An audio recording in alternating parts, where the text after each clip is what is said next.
Greetings to IRSV and to everyone watching this video. On behalf of Group 4, it's an absolute honor for us to present to you about our assignment 2. So before we begin, I would also like to humbly introduce myself. I'm Santhia Kesavan, and together with me, I have IDLAN, FITRI, YUNIE, as well as SAZI.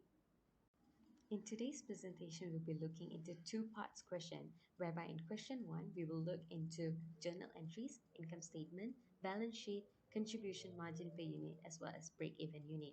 Meanwhile, in question 2, we'll be speaking on the master budget. So without further ado, let's begin. So now let's take a look at the first part of question 1, which is about journal entries.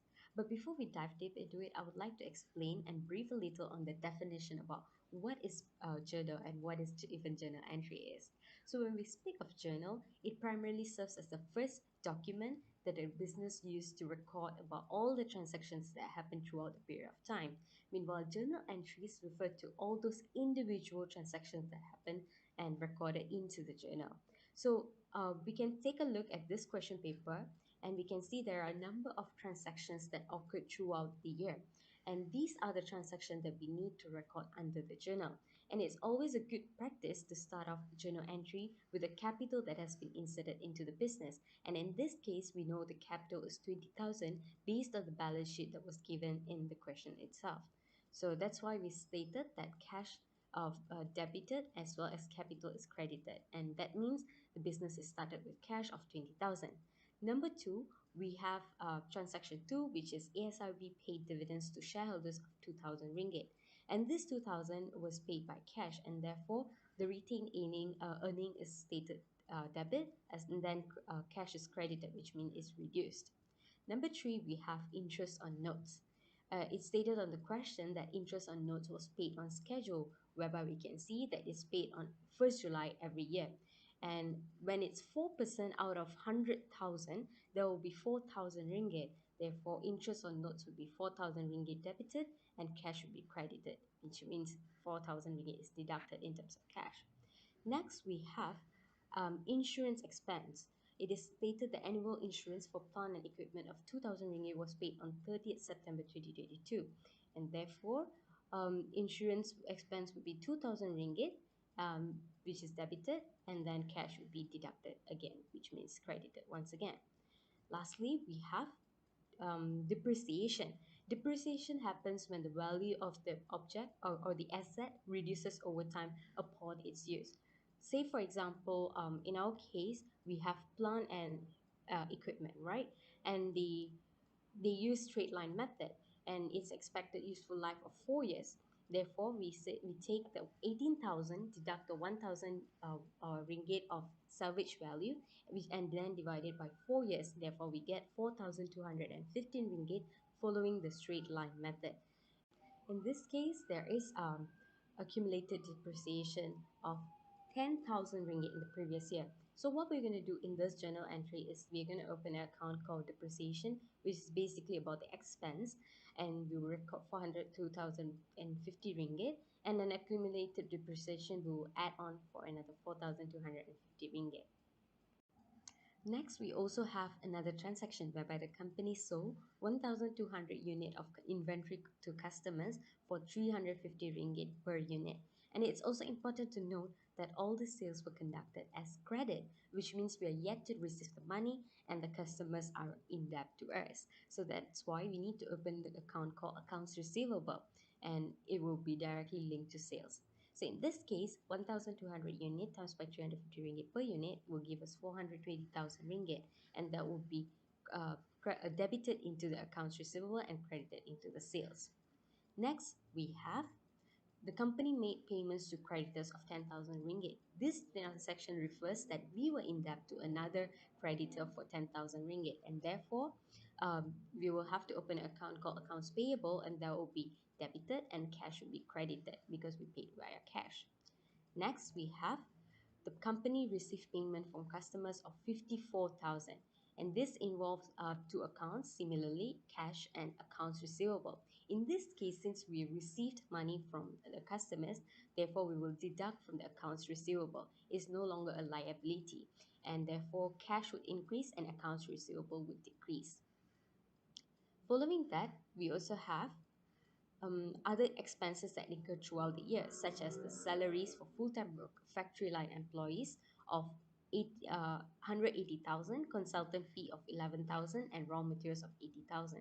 And these are all expenses. And however, since these expenses have incurred and they are directly related to manufacturing, they are stated as overdraft due to shortage of fund in our company. Therefore, we use the overdraft method of 271,000 ringgit. And lastly, second last, we have sales commission. And for sales commission is 10% out of 420,000. That would give us 42,000. So we will, again, since we are shortage of fund, it will go under overdraft of 42,000. And lastly, we also have fixed administration salary of 45,000, and therefore we will be deducting in under 40 cash because they are fixed.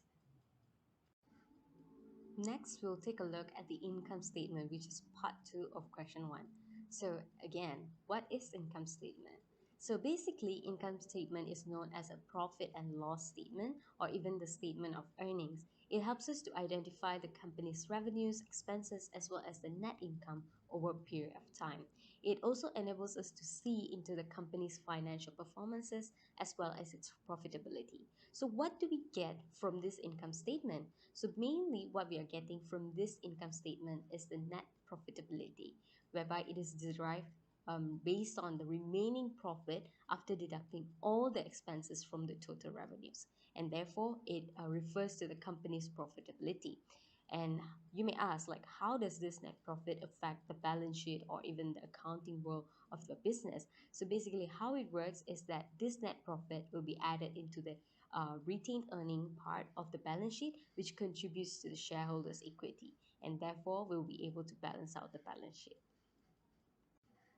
Now let's take a look at the income statement of RS Infinity Senior Berhad. And as a good way of accounting practice, it's always important to give title to our document, whereby starting with company name, type of document, as well as year ended. And now if we take a look at the solution that we have done for our company, ASIB, we have wrote down the RS Infinity, the company's name, followed by the income statement, title of the document, and lastly, year ended. And our document, the period for our document was 31st December 2022. So also, as I mentioned earlier, income statement does not involve any sort of assets or liabilities or shareholders' equity because these three components will be involved under balance sheet. Whereas for income statement, we will be involving sales, revenues, as well as other expenses related or non-directly related to the company's manufacturing process. So first thing first, we have sales of 420,000, and you may ask how. And this 420,000 was obtained via the credit sale that was done to the customers. Next, we have to deduct the cost of goods sold. This cost of goods sold means the amount of money that we have used in order to produce all these products that we are selling to the customers. And therefore, initially we had an inventory of opening stock of 10,000, and then we have to add on with the manufacturing cost, which is the factory employee salary of 180,000, consultant fees of 11,000, and raw materials of 80,000. Once we have added up these four items, we have to deduct with the closing stock because this is the closing stock that we have still remaining. We have yet to sell it. So the closing stock would be 1,300 unit, deduct with 1,200 unit plus with 50 unit, and that would give us a total of 150 units of whereby each unit is 200 ringgit. So we times it and we will get 30,000. So the cost of goods sold will be 251,000, whereby it refers that the cost that was had to be put into to produce all this product to be sold. And therefore the sales was 420,000, and therefore when we deduct with cost of goods sold, we get a gross profit of 169,000. This gross profit refers to the markup, the profit that we are gaining through the markup price that we have done for the sales. And this is not the end yet. We still have to deduct with other expenses that has occurred throughout the company's period, such as interest on notes of 4,000, insurance of 2,000, depreciation of 4,250 ringgit, sales commission 42,000, as well as lastly fixed administrative salary of 45,000. And totaling up all these expenses, it rounds up to 97,250 ringgit. And therefore what we have to do is take the gross profit of 169,000, deduct with total expenses, and therefore we obtain a net profit of 71,750 ringgit. And this net profit is the absolute profit that the company is making from its sales. So after this, what we're going to do is we're going to put into the net profit into the balance sheet. And we have worked on this balance sheet together. Since the company is making a net profit of 71,750 ringgit, now we know the company is at a stable financial situation and is able to sustain. Since income statement as well as balance sheet are very much interrelated, me and Idlan worked together in order to complete it, and Idlan will be explaining further on it. Good morning, everyone. Today I will present about the margin and balance sheets of Aras Infinity Sdn Bhd. The balance sheet is provide a snapshot of the company's financial positions, detailing its asset, liability, and shareholder equity. So let's begin with the company assets, which is the cash is 11,000 ringgit. For the account receivable is 466,000 ringgit. The inventory is 30,000 ringgit. For the plant and equipment is 18,000 ringgit, and the accumulated depreciation is 14,250. Next, the patents is 15,000, and the last one is the artwork, which is 3,000 ringgit. This asset represents the resource owned by the company, such as the cash, outstanding customer payments, inventory, and physical assets like a plant and equipment. Moving on the liabilities, which is the account payable is 10,000 ringgit, notes payable is 100,000 ringgit, and the last one is the overdraft, which is the 322,000 ringgit. This liability indicates that the company's outstanding payment to supplier, as well as about any loans or overdraft it has been taken. So from that we can look at the shareholder equity, which is represent the owner's stake in the companies. About the Aras Infinity Sdn Bhd, which is the capital is 20,000 ringgit. The retained earnings is 76,750 ringgit, which is can figure reflect the initial capital invested in the company and accumulate the profit that has been retained over the time. So from that we can summarize that the balance sheet has a total asset of Aras Infinity Sdn Bhd, which is the amount is 528,750 ringgit, which is balanced by an equal amount of the total liabilities and shareholder equity. And to conclude that the balance sheets of the Aras Infinity Sdn Bhd as the current date shows a clear picture of the company's asset, liability, and shareholder equity. Next, we go to contributions margins. I will discuss about the concept of the contribution margin and significance for the Aras Infinity Sdn Bhd, which is AISB.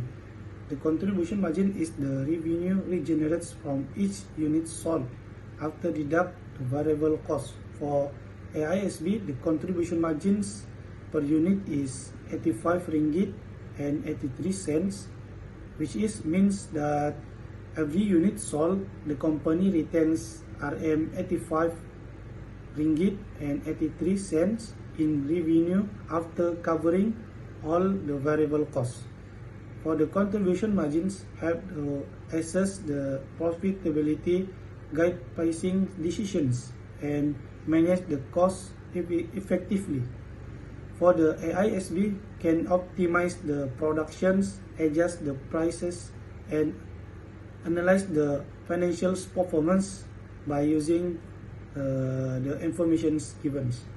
To conclude that the AISB contribution margin per units of 85 ringgit $1.83 indicates that the profitability and the efficient cost management. Thank you for the attentions. Hello, my name is Muhammad FITRI. Next is break-even unit.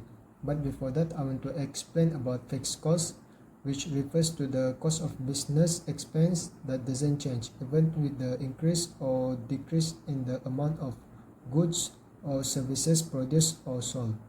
So fixed costs are commonly related to the recurring expense, not directly to the production. So we can calculate the break-even unit by dividing it to the contribution margin. So here we got 574 units.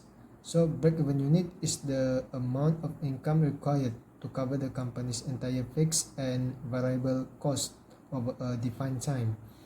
The income might be based on the cost that include the number of units sold or the number of hours spent providing the services. So in these cases, the number of units sold will be considered to determine the break-even.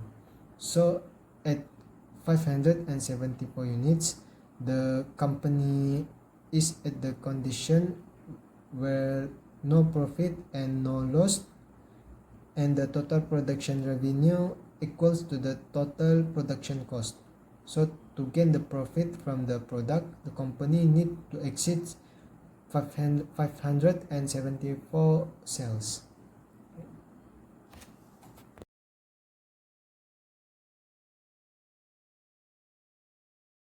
Good morning to Azri. My name is SAZILIN SAPARAH, and today I would like to present the best location for Alia to rent during a study in UMS. Basically, there are several locations that Alia can rent, which is UCA1, UA1, Angkasa Apartment, Alam Mesra, as well as Tower A, B, and C that located at One Borneo. Among the 5 locations, Alam Mesra and Tower A, B, and C that located at One Borneo have the lowest rent payment within the range of 180 to 250. Since Alia used her own car, so the distance between UMS and her place is very important. Angkasa Apartment have the longest distance, meanwhile Tower A, B, and C have the shortest distance. However, we select Tower A to Alia rent because the rent payment is quite lower compared to Tower B and C. Assalamualaikum to IR Azri and fellow friends. My name is YUNIE DESSYQAH, and I will explaining the second part of question number 2, which is the cost of car usage. So we're going to start with the fuel consumption cost, which is based on what SAZILIN has explained about the possible location of Alia rental house, including UCA1, UA1, Angkasa Apartment, Alam Mesra, and Tower A, B, and C. Based on those possible location of rental house, I picked the least expensive and the one which is near to University Malaysia Sabah, since Alia will drive daily from her university to the rental house. So I already calculated the distance from the rental house to the University Malaysia Sabah, which is 7.2 km and 7.9 km respectively. And as we know, Alia will go back to her hometown for each second and fourth weekend each month, which is to Pitas. So I also already calculated the distance from the rental house to Pitas, which is both 327 km. Alia will use Axia new model as her car, so I am referring to Pro2 official website to calculate the fuel consumption. Based on Pro2 official website, the fuel consumption for Axia new model is around 27.4 km per liter. So based on that, I've already calculated the total fuel consumption for Alia to drive from her rental house to UMS, UMS to rental house daily, and back to Pitas from her rental house for second and fourth weekend each month. The total consumption of fuel for Alia, if she chose to live at Tower A, 1 Borneo, is 12.23 km per liter, equivalent to RM 59 ringgit $0.74. If Alia chose to live at Alam Mesra, the total consumption monthly is around 12.35 km per liter, equivalent to Rm 65 ringgit 98 cents. So based on the analysis, I think it is best for Alia to choose to live at Tower A, One Borneo, because it consumes less fuel consumption and less cost of fuel. As we know, Alia will pay her own insurance and road tax expenses for her car. So based on the sample of Axia Pro 2 model, the total expenses of insurance and road tax can cost around Rm 468 ringgit 5 cents per year. Based on that total, I divided the total into 7 months, which is equivalent to 2 semesters per year. Alia need to save up to Rm 66 ringgit 86 cents every month. I will explain about the maintenance and service costs for 4 years of Alia study program.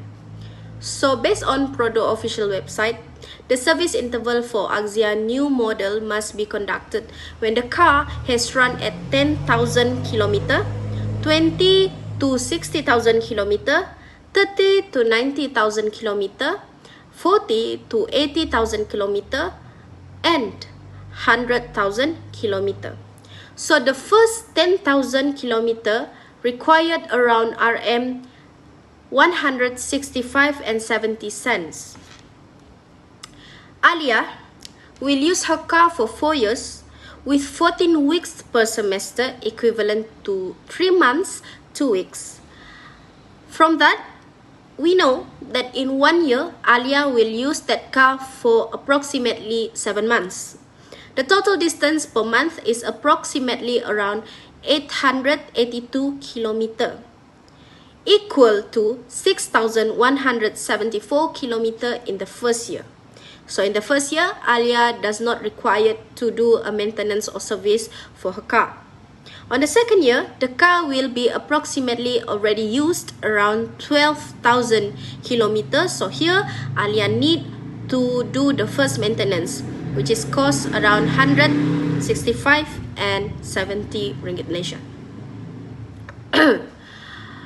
In the fourth year of service, the car will already reach approximately around 25,000 kilometers of usage. However, we can choose between 20,000 kilometer to 60,000 kilometer or 30,000 to 90,000 kilometer option of service.